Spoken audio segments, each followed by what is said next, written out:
Welcome to UCLA. Tell me at UCLA. I'm going crazy, baby. I'm going crazy. I'm going UCLA. Hello, everyone. Welcome to the OddParents podcast. I'm Nate. I'm Kobe.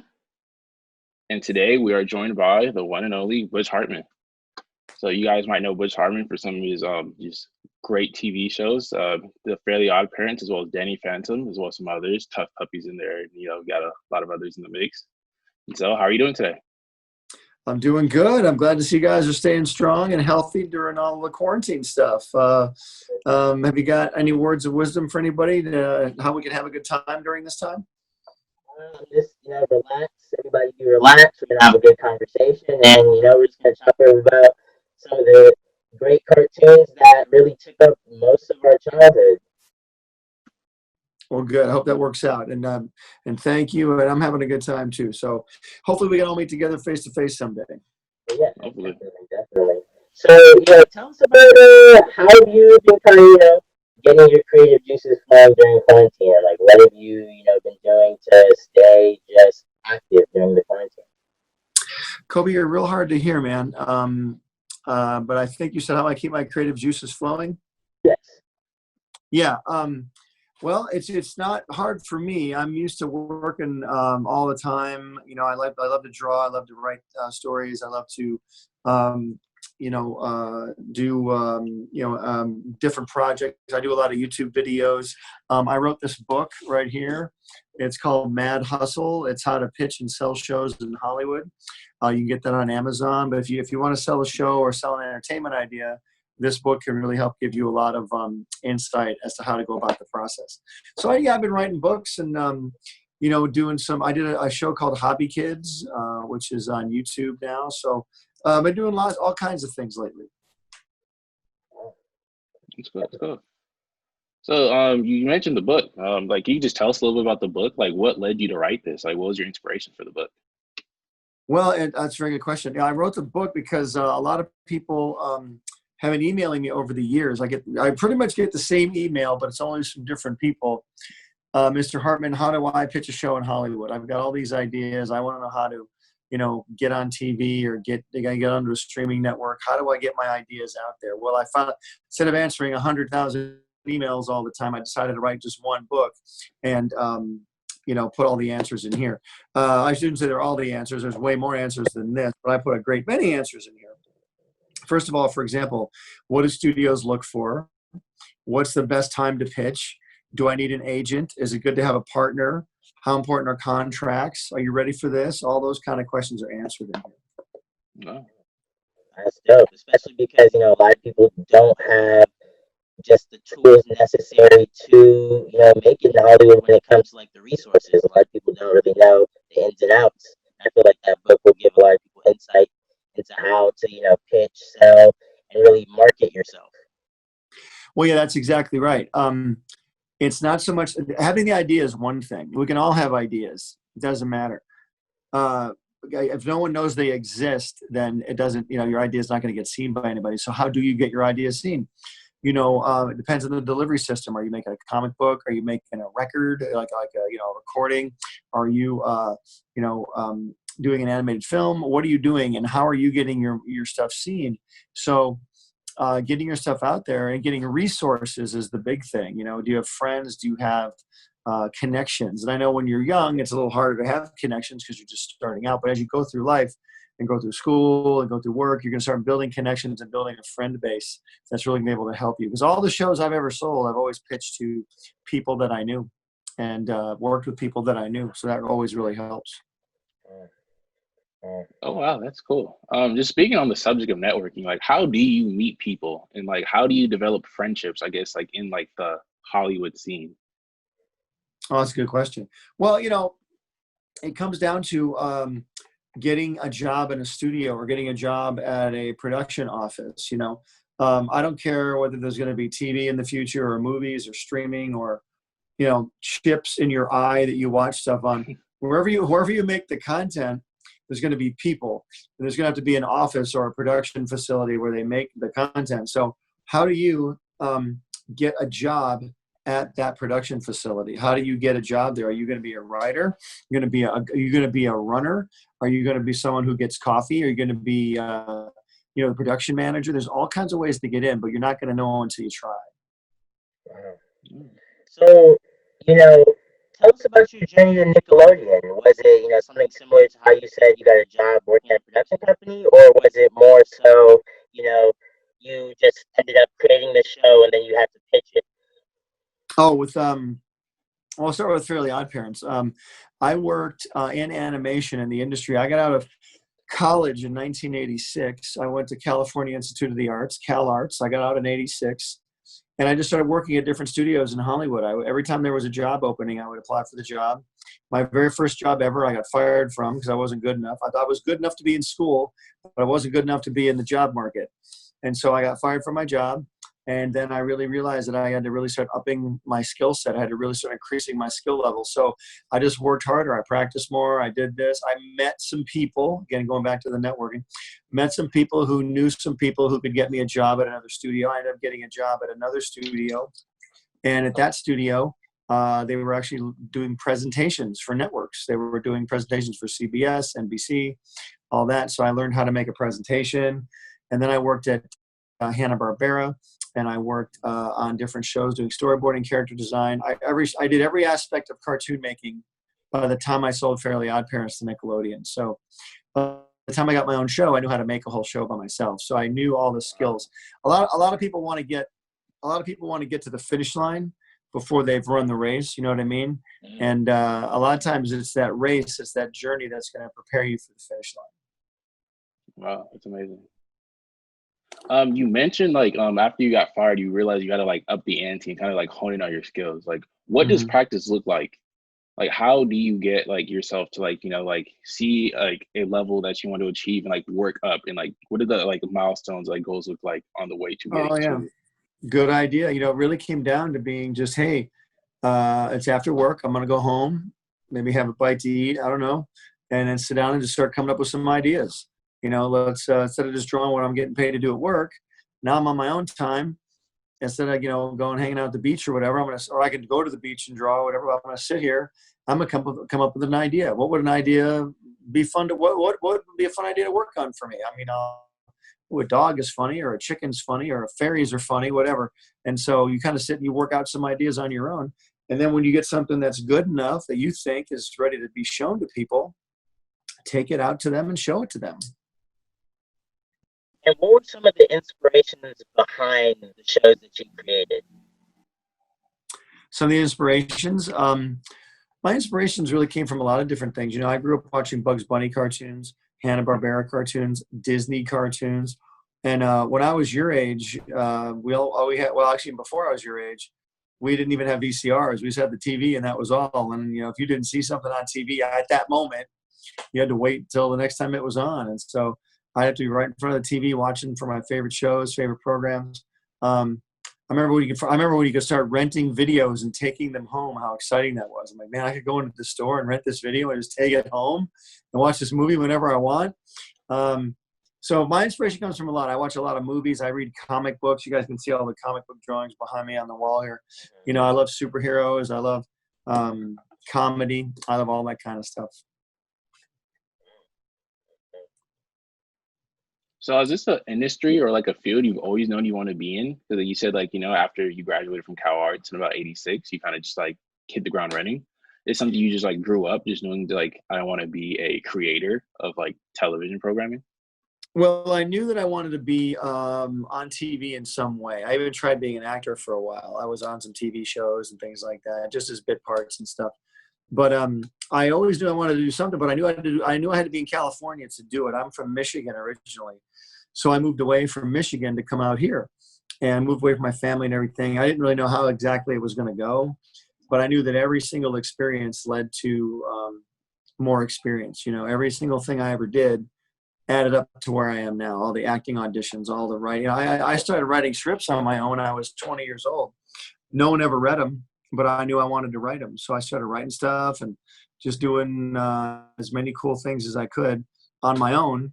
And eventually it ended up to where someone said, hey, you want to write a script? I'm like, yeah, I've done that before. So I had the experience, And when you got to Nickelodeon, what was that? How was that process different to how you were usually, used to making cartoons and animations? Like when I got my own show. Yeah. Well, that was a much bigger deal because it wasn't just me anymore. It was I hired a staff of people. I hired a whole staff. Because the thing is too, when you get your own show, you're moving from doing things all by yourself to being responsible for a lot of other people. Meaning this, okay, Butch, we're going to give you 10 episodes to make, and you have 10 months to make them. You're like, wow, okay.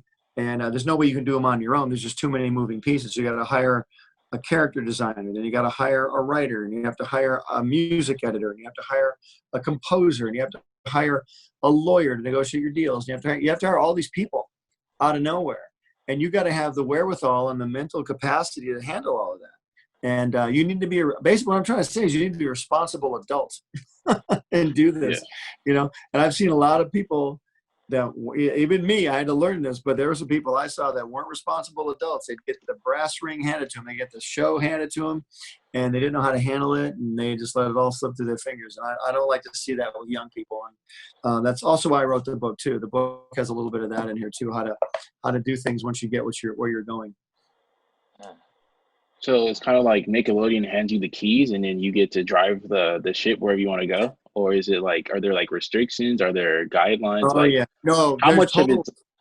Yeah, there's total restrictions. That's a good question. For example, every studio has their own rules, their own set of criteria that they put down for the kind of projects they want to make. And so for Nickelodeon, every show had to have a kid as the star, or have a character who is very kid-like. Like SpongeBob isn't really a kid, but he's very kid-like, and my show Tough Puppy, Dudley Puppy's not really a kid, but he's actually like a kid, and so you have to have a very kid-based sensibility. So you can't go in there to Nickelodeon and pitch, the next John Wick movie. They're just not going to buy it because that's not their mandate. You need to do your homework, which is also in the book here. Do your homework, know where you're going, know what they have. You don't want to walk into Nickelodeon when they already have 4 karate shows. They have Kung Fu Panda, they have Ninja Turtles, they have Super Ninjas, and they have Avatar: The Last Airbender. You don't want to go in and pitch another martial arts show. They're probably not going to buy it because they've already got 4 martial arts shows, So do your homework on that type of stuff. And did you ever, consider pitching your shows to other networks? Oh yeah. Or you stay on Nickelodeon? Well, what happened was with Fairly OddParents, for example, I pitched Fairly OddParents to Cartoon Network first. Oh wow. That was the first place I pitched it, and they turned it down. And so then I took it to Nickelodeon, and they bought it. So I think Cartoon Network to this day is regretting the fact they didn't buy Fairly OddParents. But definitely. But I could be wrong. I don't know. It's just like on the topic of like I guess Fairly OddParents, like where did that inspiration come from? Like what was like I guess like the moment you're like, I have an idea, and like how did the birth for just the Fairly OddParents come about? Fairly OddParents came about because I was working at a job at Hanna-Barbera. I was working on a show called Johnny Bravo. You ever heard of Johnny Bravo? Of course. Yes. Hey, what's up, baby? Yeah. Hey, baby. So I was working on Johnny Bravo, a show that I absolutely loved working on. And they were going to let us all go. They were going to lay us off. And I was going to be out of a job. And I had a wife. And I just had my first daughter. And it's really weird. They wanted to have food. And I don't know why, but they wanted food.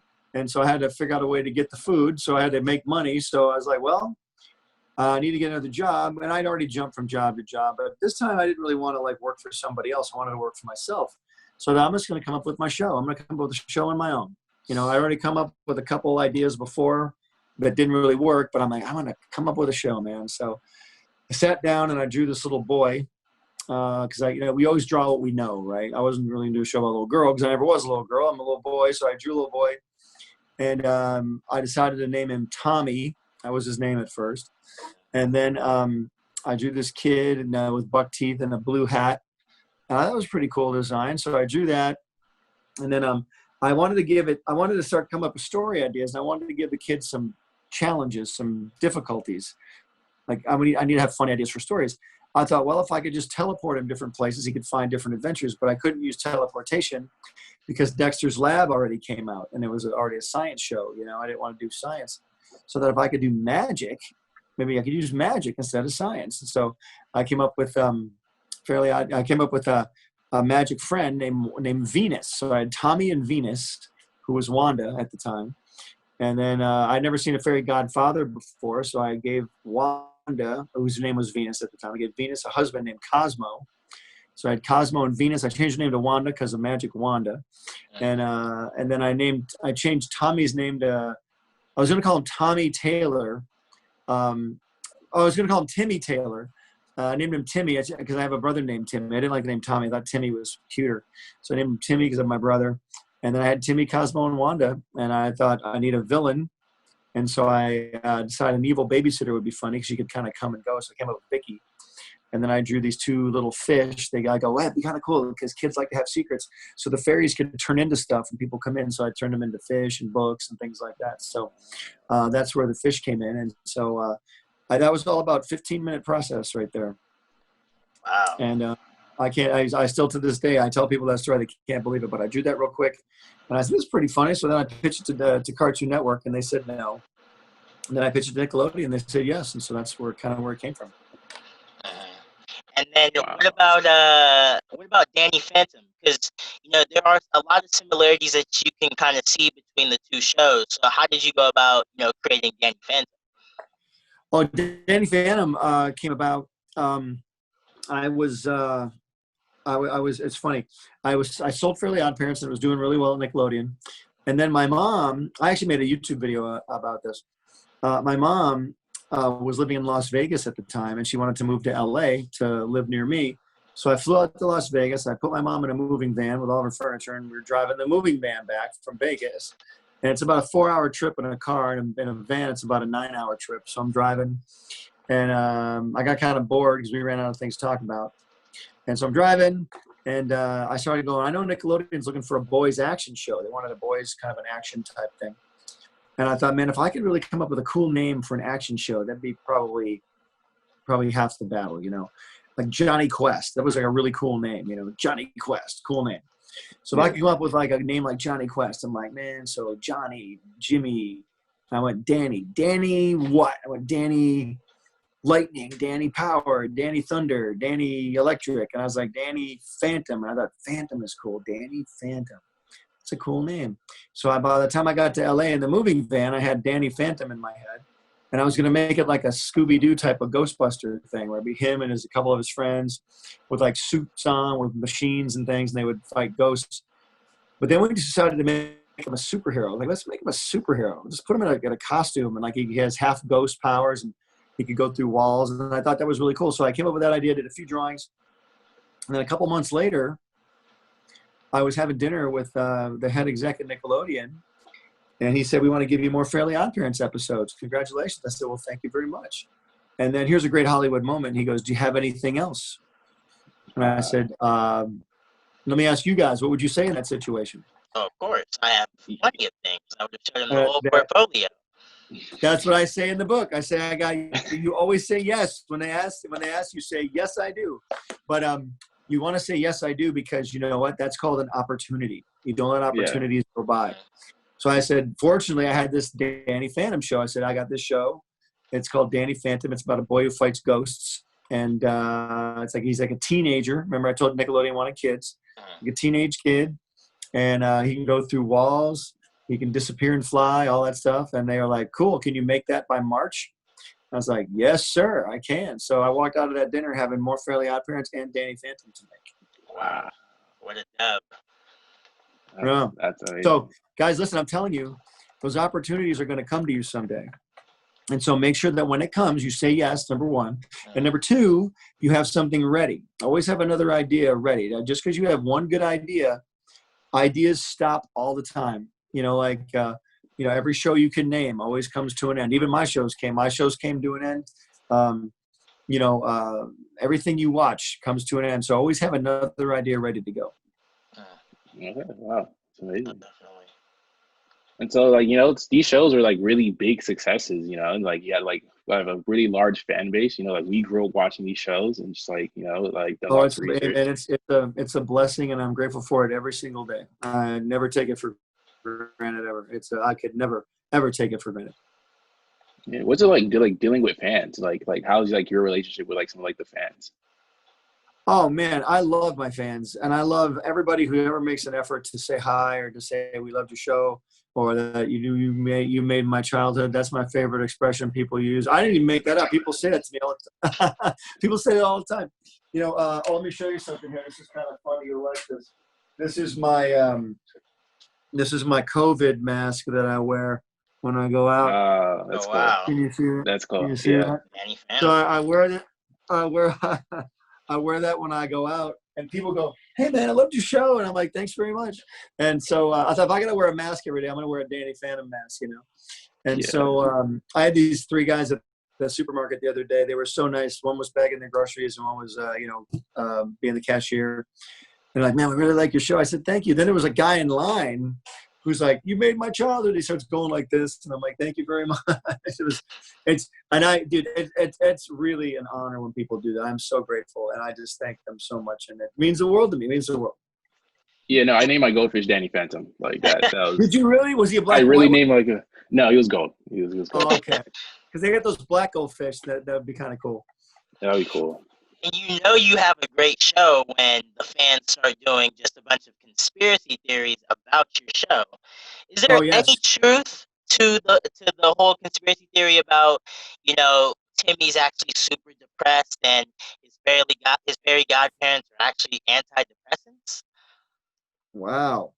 I've heard that conspiracy theory. That's a very so the theory is Timmy made a wish that he could be Danny Phantom. Is that the conspiracy theory? The one I heard is that like the fairy godparents don't exist, and that Timmy is just super depressed, and that his actual fairy godparents are just the pills that he takes. I think it's Prozac. Like they represent like 2 different like antidepressant drugs. One was Prozac, and one was another one. Yeah, that's I've been on some like hour-long binges on like YouTube, and people are just like going crazy, just like making like connections between different things. It's like, man, that is a very sad conspiracy theory. If that people really truly, I would never do that one. That's just a sad one. I'd rather do a more uplifting conspiracy theory, like, yeah, man, Timmy wanted this and he got this and that. No, there's really no truth to that. Timmy's Timmy Turner and Danny's Danny Phantom, and that's it. And they only look alike. There's a lot of similarities because I designed both shows. That's why. So I feel that, yeah. Do you have like the same team when you like go and do like new shows? Like say like when Nickelodeon gave you the opportunity to go do Danny Phantom, like you just carry that team over? Do you hire a new team? Like, what's that process like? Yeah, it depends because every artist can only do one thing at a time. And I did pull some people from Fairly OddParents over to Danny Phantom because Danny Phantom was a little bit more realistic. I'm not saying it was, but it wasn't as stylized of a show. Well, it was stylized, but it wasn't like as completely cartoony as Fairly OddParents. So the people that wanted to do something a little more realistic, I pulled them over and had them do Danny Phantom. It's great to have a pool of artists right there at your disposal. If people want to work, I'm more than happy to give them the work. So yeah, and then if we couldn't find somebody to help us, I pulled people in from the outside and things like that. Okay. Okay. That's definitely.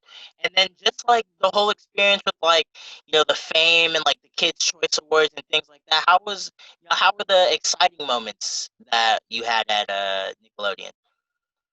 You mean some exciting moments? Yeah. Just like highlights of your career. Oh, well, we had a lot of cool, exciting moments. I got to do I did bring a lot of celebrities in to do voices for me. I got to bring Jay Leno in to do the voice of the Crimson Chain. Great Jaws of Justice. And I got to bring in, Adam West to do the voice of Catman. Yeah, that was amazing. Yeah, Really that was a good one, yeah. Oh, yeah, Timmy, it's me, Catman. Can you hear me on the cat phone?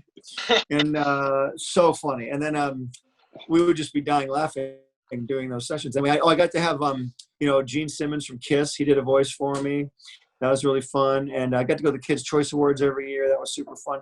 One of my big highlights was I got to record Alec Baldwin for Channel Chasers. We did a episode, and I had to fly out to Channel Chasers. amazing. Yeah. Yeah. Well, Yeah. Alec Baldwin plays future Timmy in that movie, and in order, the only way he would record is if we did it in the Hamptons over the summer. So I've had to fly to the Hamptons, and I went to this little dinky recording studio in the middle of nowhere, and we did Alec Baldwin right there on a summer day, but for like 2 hours, and got him, and I had to leave right away. So that was a lot of fun. And I just got to meet some really cool celebrities, and and every day was exciting to me, because whenever you see your own work be put on a television screen or a movie screen, or I got to do the Fairly OddParents live action movies. That was a highlight as well. That was so much fun to make those. With We Drake made those. Bell, right? What's that? That was with Drake Bell, right? Oh, Drake Bell. Yeah, Drake Bell played Timmy Turner, and that was a lot of fun. And that was great meeting Drake. He was a great guy, and we just had a blast doing that stuff. We got to make one of them in Hawaii. That was cool. So yeah, just if you work really hard, guys, and focus on what you want to do, your dreams will come true. And even if it doesn't come true the way you thought it would come true, it'll still happen as long as you are diligent and do the work. Wow, it's amazing to hear. That's wow. So like you kind of said, like like it's good to have like multiple ideas. Like every idea comes to an end. So now, so like I guess like after Timmy Turner, Danny Phantom, and all of the just the great shows and like content you put out, like what are you up to now? Well, thank you very much. Right now, I wrote my book. I wrote the book, and then I did a show on YouTube called Hobby Kids, which is based on a YouTube family. We turned them into cartoons. That was a lot of fun. And then I've been doing all kinds of YouTube videos. I have my app called the Noob Network, and my YouTube channel, the Noob Network. And then also I'm starting a brand new streaming service. It's called Access Entertainment. It's a family-friendly streaming service. And we've been doing that for the last 2 years, raising money, meeting people to help us come alongside to make that thing happen. So it's a very, very, very big undertaking, because I want to just put a bunch of family-friendly content out there at once. I don't want to do just one show at a time. I want to do a bunch of shows at once now. So I'm just real excited to keep that going too. And can you talk to us more about? Oh, I was just saying, can you just talk to us some more about this new like project you have coming out? Yeah, we when I first left Nickelodeon, we did a Kickstarter back in the summer of 2018, and we raised $250,000 in 30 days to do family-focused entertainment. And we started designing our platform. Exactly, you have to design this thing to go on the phone and the laptop and everything, because it's going to be a subscription-based service, just like a Netflix or a Hulu. And but it's going to be family-friendly only, meaning like just like PG or below rated. And because when my girls, I have 2 daughters, when they were growing up, it was just hard to find them something to watch. It was hard to find good stuff, And so now we're going to have a place where that's all there is family focused stuff. And I think it'll really be popular. And will the content it'll be like a mixture of animation and like live action, or? Oh yeah, it'll be like mixture of live action, animation, pretty much everything you can think of. And we're going to have sports, we're going to have gaming, we're going to have home improvement shows. We're going to have like animation, like you said, live action, kid shows. We're going to have a good news channel where nothing but the good news is on, and just all kinds of very cool stuff. Really high quality too. Oh wow. Seems like a pretty massive undertaking. Like, how do you source the people to bring this to life? Well, that's I shouldn't say problem. That is the challenge we face whenever you start anything. Building a show is one thing. Building hundreds of shows is a whole different thing. And building and building a place to put them is a whole other thing. Because I got to start lifting my head up off my drawing pad and start going and making deals with people and talking to people. And it takes a lot of people to do something like this in the right way. And we want to make sure that it's done well. Make sure that it's high quality so we can be competitive. We need to be taken seriously. And it's a very massive undertaking, but we're up for the challenge. We're really, really excited about it. My wife and I, Julianne, she's my right hand person. We do everything together, and so she's just as big of a part of this as I am. Oh, it's amazing. Well, so you guys, You guys got to sell me some shows, man. You got to come up with some ideas. I will Hey, sell one you thing, shows. I I was want to actually be a thinking of a voice couple actor. shows. That's one of my. I do want to be a voice actor for a cartoon. Well, we got to fix your microphone first. Then you can be a Oh voice yeah, of course, of course. Hey, usually they'll supply the microphone for me. That's right. I'll supply the microphone for you. Exactly. Perfect. I have a couple ideas I've been sitting on, and I knew I was going to talk to a great, and so I've just been polishing them up. So maybe we can make something happen. Well, look, bro, just get your ideas ready. Learn how to do it. Again, get my book. It teaches you how to get everything ready. They take it into pitch, because when you go into pitch an idea, you want to go in very professional. You want to make it look like we know. Like you don't want to walk in like you just threw it together 5 minutes ago, because we're not just buying the idea, we're buying you. We make sure that you're responsible enough to handle all this money we're going to give you. So it comes down to, can you do this? Do you look legit is what it is. And so half the time, that's what it comes down to. Okay. You guys look pretty legit, so I don't think you're going to have any problem.